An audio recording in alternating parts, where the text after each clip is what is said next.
God damn it, Sally. I, I watch as she ascends, slamming one foot after the other, with more force than necessary. I can't see her face, but her posture makes her feelings more than evident. Don't follow me. If you do, you're dead. I sigh, rubbing the back of my neck with one hand. Don't worry about that, Sal. I wasn't planning on it, bitch.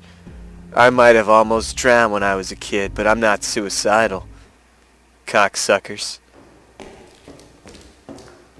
There's a river a short walk away from my house. Oh, sorry, not my house. Mine and Sally's. It would be a little hypocritical of me to call Sally out for laying single-handed claim to our bedroom and then do the same thing about our home, would it? Let me try that again.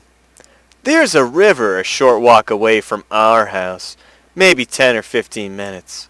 The river isn't pretty by any stretch of the imagination, hardly something to wax poetic over. Even the greatest of romantics would struggle to say something nice about it. The river is dark brown, choked with mud and dirt, and people use it as a kind of communal dustbin, ignoring the real bins that exist for that very purpose. It's usually filled with broken beer bottles, carrier bags from the nearby supermarket, and fast food containers. It's not a pleasant sight. Once I saw a sofa soaking in there, unmoved by the turrets of muddy water that rushed at it. It isn't rare to see shopping trolleys basking in the murky depths. You know, this is an interesting thing for me. What do you call shopping carts? 'Cause I grew up calling them shopping carts, and then I heard people call them buggies, and then people just call them carts. But shopping trolleys? Do you call them shopping trolleys? Leave it in the comments if you want. Shallows, more like it. They're motionless, wheels aloof in the air. I don't envy the guys who have to dredge all that shit back out of the river. It must be a rotten job, far worse than mine. Most people, my wife included, look vaguely amused when I tell them I teach music in a primary school. So you play around with trombones and castanets all day, huh? But at least being a teacher is a respectable job. A semi-respectable. It's a fucking proper job, okay? Not like lake dredgers or whatever the fuck their official name is called. Do they even have an official name? You know, at this rate, though, this river is hardly a picturesque point of local interest. More like an eyesore, everybody says. I still like it. I'm not sure why. Maybe it's the sound of the rushing water. Reminds me of that time I almost drowned as a kid. Makes me wish for a parallel reality where I did, you know? It's strange that I like this river so much, since I almost drowned in my youth. But that's never really bothered me. Whatever doesn't kill you makes you stronger, right? That's why I love this fucking river. I love water. Water almost killed me one time, and then I found out I was like almost 100% water, and I was like, fuck yeah, water. So as I always do when I'm feeling unsettled, which has been more and more frequently as of late, I find myself standing on that bridge, overlooking the surface of the river. It's a dark night, and the water doesn't look brown as it usually does. It's black like ink, the skeleton of a shopping trolley sticking out of its muddy banks. There would be a fucking shopping trolley. There always is, I suppose. It's comforting in a way. Some things never change. Not like my relationship with Sally. That's changed a hell of a lot. It happened so gradually, too. I didn't even realize how much it had deteriorated until what exactly? I don't want to say until it was too late, because that sounds horribly maudlin, but, you know. I sigh, resting my hands against the rotting iron rails. The iron is cold, chilled by the biting wind, and my fingers spasm. If I stay here for too long, I'm going to catch a cold. I know that, but I can't bring myself to move. I continue to stand there, frozen, staring into the river. The water parts when it hits the shopping trolley, swirling about in circles. Ah, did I just feel a spot of moisture in on my head? There we go, it's the rain. The rain starts to fall from the sky in a fine mist, light and ephemeral. Well, not the ephemeral, but I'm still getting wet. I should go. I've dallied here long enough. lost in my self-indulgent thoughts. Sally might be getting worried. Then again, maybe not. I wonder. If I slipped and fell over the guardrail, would Sally mind? Would Melly? Maybe Arabella Waite would. But I don't care what she thinks, 'cause she's kind of a bitch. Sally's right. I haven't been spending enough time with Melly. I only ever see her at dinner, when we sit together at the table, lost inside our own respective silences. Happy families. She doesn't talk to me, doesn't even look at me. I'm not sure why I called her Melody. It's a big name to live up to, with a lot of unspoken hopes and dreams mixed in.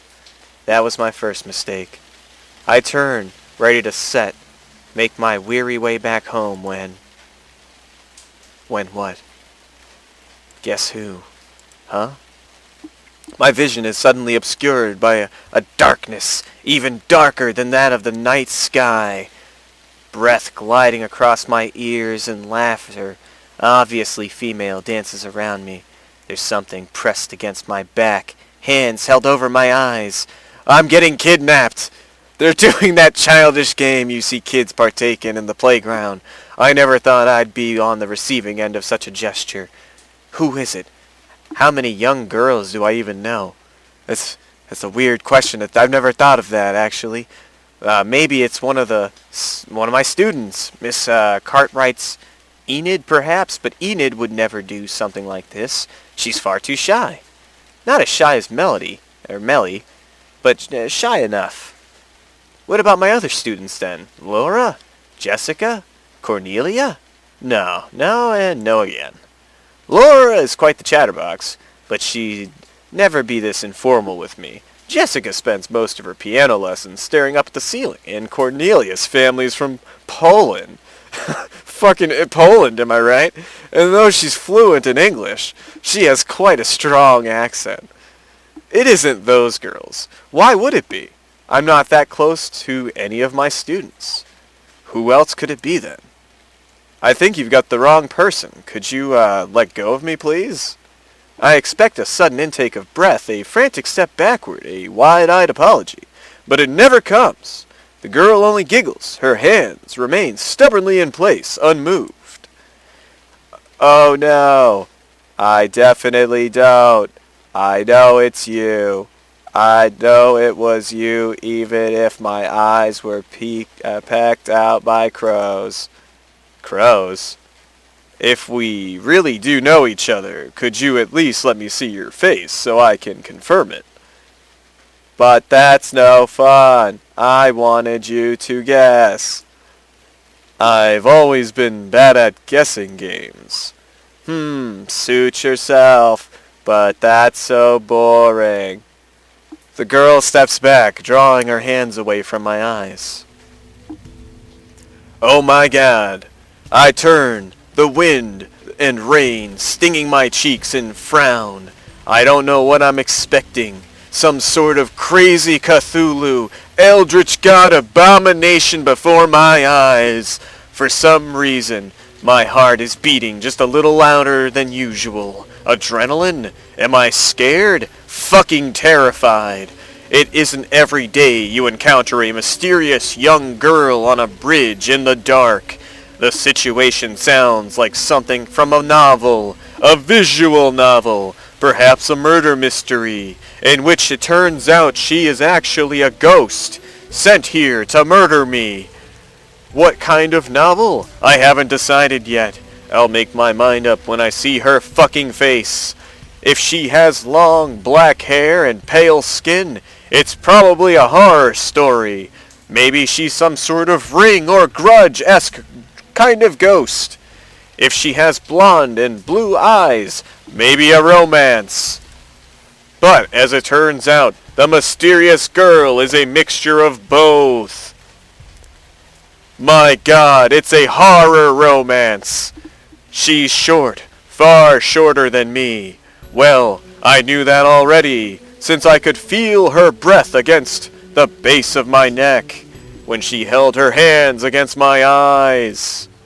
But I still don't know who she is. At least, I don't think I do.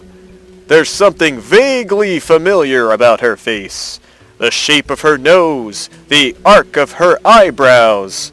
But these points are nebulous, difficult to pin down with any kind of clarity. Her hair is dark, cut into a neat bob. Her eyes are bright green, and a small, mischievous smile plays across her face, like a cat that's just caught a mouse. Would that make me the mouse? Am I a mouse in this mouse utopia? My God, what is our society? For some inexplicable reason, I feel a chill go down my spine. And not because of the cold. There's something odd about this girl, but I can't quite put my finger on it. Nor can I put my finger in her. For something uncannily familiar, but disconcertingly alien. But I don't know her. I'm sure I don't know her. If I'd met somebody with bright green eyes like that, flickering like halogen lamps, I think I would remember. Normal people don't have eyes like that, like halogen lamps. I'm sorry, but I really don't think that we've met before. This must be some kind of mistake. And I already said that it isn't. I'd know you anywhere, Robin Hawkins. So she knows my name. How does she know my name? But that doesn't answer my question. She can't. I forgot to say it out loud. Say what out loud? Oh my God, what is she doing? She takes one step forward and peers up at me. Her eyes are large, all-encompassing, like twin gas planets. My God, I can see her Uranus. My head starts to pound. I feel dizzy. I was waiting for you. I was waiting for you for such a long time. I want to tell you something. Something really important. Oh my God. I think I'm in love with you. So, saying the girl standing on the tips of her toes and presses her soft lips against my cheek. Her movements are so gentle and tender, I could almost kid myself into believing we're estranged lovers, reunited on this bridge for the first time in 15 years. But that can't be. I don't know how old this girl is, but there's a good chance she might not even be 15 yet. As for myself, I've been married to Sally for longer than that. Mind you, this girl is over the age of 18. It told us so at the beginning of the game. Do not get confused. The thoughts of Sally is enough to pull me back to my senses. More effective than a slap across the face. I'm sorry, but I gotta go. I gotta go. I take hold of the girl's shoulders, frighteningly bony, and push her away. She doesn't look surprised by my manhandling. Woman handling? Teenage handling! Help me out here. Instead, she stares up at me. I'm going to call it consensual age handling. Eyes unblinking. To be honest, it's kind of unnerving. It's freaking me the fuck out, man. Please blink, girl. What's wrong with you? I can't deny that I'm flattered by her attention. What middle-aged man wouldn't be? But at the same time, I'm confused, anxious, and more than a little disturbed. My God, is that Chris Hansen I see at the other side of the bridge? What on the earth was that all about? Why, just who the fuck are you exactly, anyway? Huh? You didn't tell me your name. Don't you remember? I thought that might jog your memory.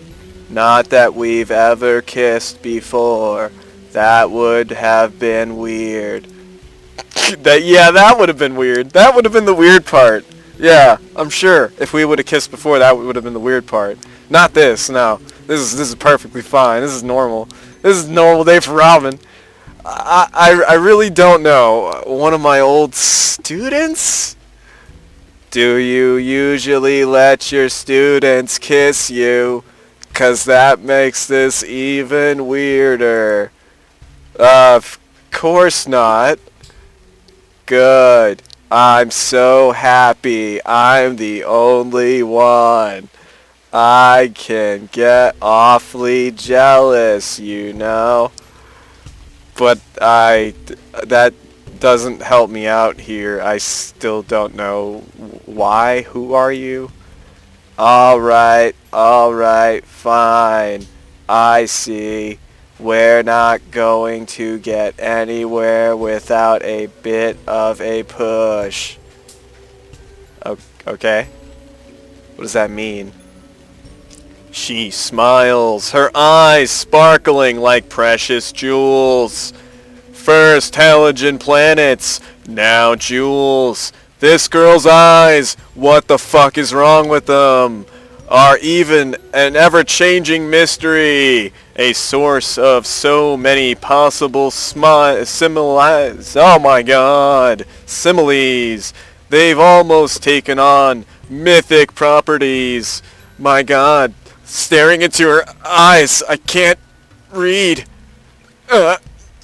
It's inevitable. She's too powerful. I've never seen a person with eyes, these kind of demon eyes, before. In that case, there's just no way. How can that be possible? But it is. It's very possible. I step backward. My back collides against the wrought iron railings. The cold sweeps through my jacket and into my skin. The girl stands in front of me, smiling coyly as though she hasn't done something shocking. And for some reason I still haven't noticed that she has ears and a tail. That's kind of odd. There, growing right out of her oh, there we go! Are a pair of ears! A set of twitching black ears, lined with white fur, that tremble in the cold. These are cat ears. These are cat eyes. A cat's tail, too, peeking out beneath the hem of her dress.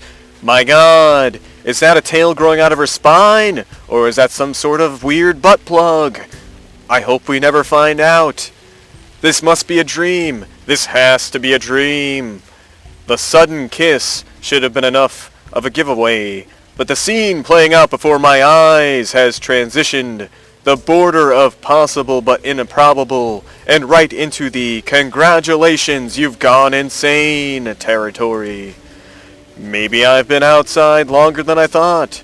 I must be cold. I'm seeing things. Because that's what the cold does. It makes you hallucinate catgirls. That's why I go outside during the winter all the time. What other explanation is there? This can't be real. There's just no way.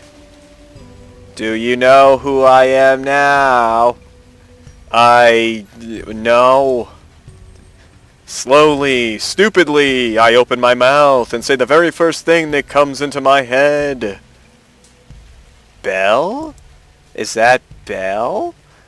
The girl's face lights up, wreathed with smiles. That's right, I'm Belle, your great Aunt Clarice's cat.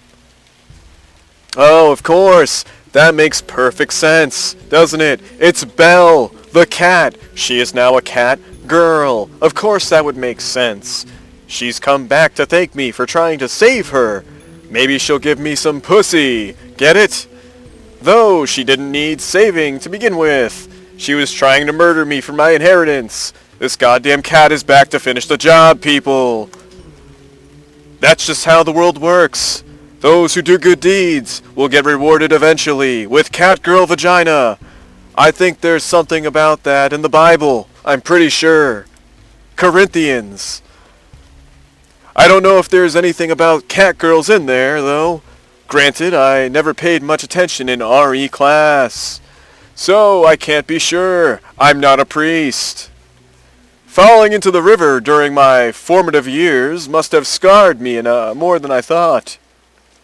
And yet, despite my belief that this must be some kind of near-death induced dream, the girl, or bell should I say, doesn't disappear, doesn't even flicker, doesn't even turn into some sort of monstrosity that would definitely kill my boner.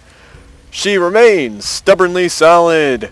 Very, very fucking solid, like a board or a plank, leaning her elbows against the iron railings as she stares out at the starry sky. If it weren't for the ears and tail, she would look like an ordinary girl. An ordinary girl who kissed middle-aged man in the middle of the night on a bridge. It's kind of fucking weird. Well, I suppose that isn't so unusual. Not really. Lots of girls do things like that. Some even make a living out of it. What? Oh. Oh no. But this isn't the same. I know it's not the same. It's not okay. I'm not really a cat, you see. Yeah, I can kind of tell you're not a cat. Maybe you can now, but you were totally taken in before, right? You, your great aunt Clarice, your parents, and everyone, really. It was a very convincing disguise. The best fucking Halloween costume I've ever seen, hands down. Totally. Tee-hee, thanks. I managed to fool all you humans, but the other cats were less convinced. They must have known on some instinctive level that I wasn't one of their own. That's probably why they didn't like me, didn't want to come near me. That's true enough. Great Aunt Clarice's other cats, Smokey, Mittens, Snowdrop, Jasper, and Eric, they never went near Belle. I always thought it was just a weird cat thing. I thought it was like a weird fucking cat thing. My body was that of a cat, but I was more than that. I've always been more. You said all you humans. Does that mean you're not human? How perceptive of you. Did the ears and tail give it away? She grins. And how many humans do you know that can disguise themselves as a black cat for years upon years? Maybe not a black one specifically, but I mean maybe a albino cat or a calico cat or a, I don't know, tomcat, right? Haha, you're funny. You're so freaked out right now, but you're trying hard to make jokes. I like it. Oh, this is getting real meta now. Jesus Christ, he knows! Robin, he knows! I run a hand through my hair, it's damp, and it clumps together in spikes. Water trickles down my forehead. This is ridiculous. How can a cat also be a girl? Alright. This isn't cat dog, alright? That, oh my god, cat dog, but instead of a dog, it's a girl. Oh no! Oh! I don't understand! Oh no! It's probably easiest to think of me as neither. I am not a cat or a girl. Then, like, what are you? Words begin to flit through my mind. None of them are particularly flattering. Squatchamos? Eldritch? Abomination! You're an abomination! I'm actually, how can I phrase this? I suppose I would say spirit, but you humans might say otherwise. Harsher things like demon, devil, Maybe monster. I've been called Satan. Okay. Monster, not too far from abomination then. At least she didn't say elder god. Also elder god. Oh god damn